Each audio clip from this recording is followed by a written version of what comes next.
The North Carolina Department of Transportation is a government agency created to serve the people of our great state. As an employee of NCDOT, it's your duty to uphold their trust and conduct business in an ethical manner. That means you must avoid partiality, prejudice, and favoritism and work solely for the public benefit. NCDOT has an ethics policy in place. By becoming a member of NCDOT's 14,000-member team, you're expected to follow that policy carefully. It plainly states that you should not have conflicts of interest.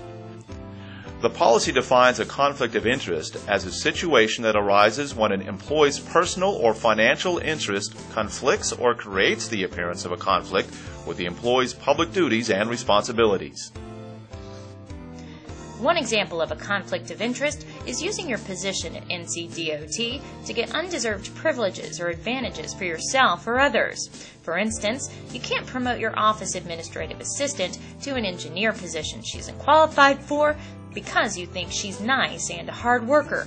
Another example of conflict of interest focuses on contracts and purchase order agreements. If your job involves drafting, negotiating, or approving contracts or purchase order agreements for NCDOT, you can't have a financial interest in those contracts or agreements. So, if your father owns a company that makes orange safety vests and you're looking to buy 10,000 of them for the department, you can't be involved with or influence the ordering process. The same rule applies to property. Neither you nor your family can use your position to profit from an interest in real estate or personal property. Family includes aunts, uncles, first cousins, and grandparents, in addition to your immediate family. That means if you own land in an area that you know NCDOT plans to build a bypass there in 20 years, and these plans haven't been made public, you can't sell the land now based on that knowledge to ensure you make more money. Another example of conflict of interest centers on accepting business opportunities. You can't agree to an opportunity if you know that it's being offered to you to influence your job performance.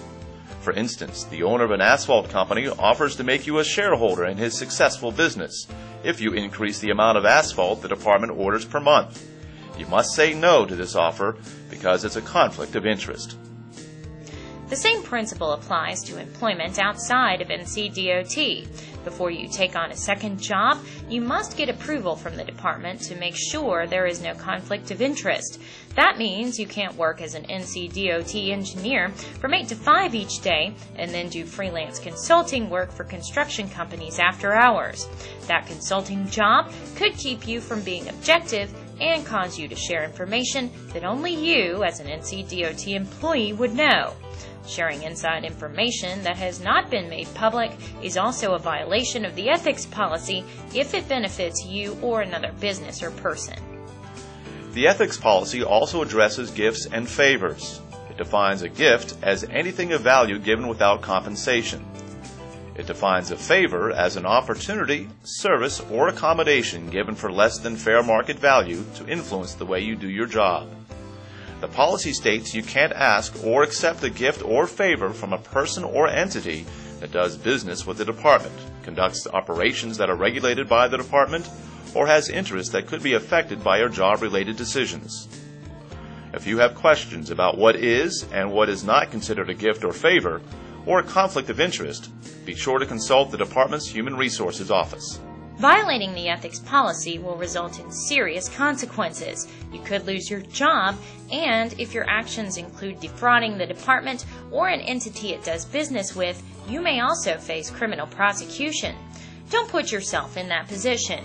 If you have a conflict of interest, let the department know immediately in writing. That way, we can ensure that the department operates as intended with the benefit of the public in mind.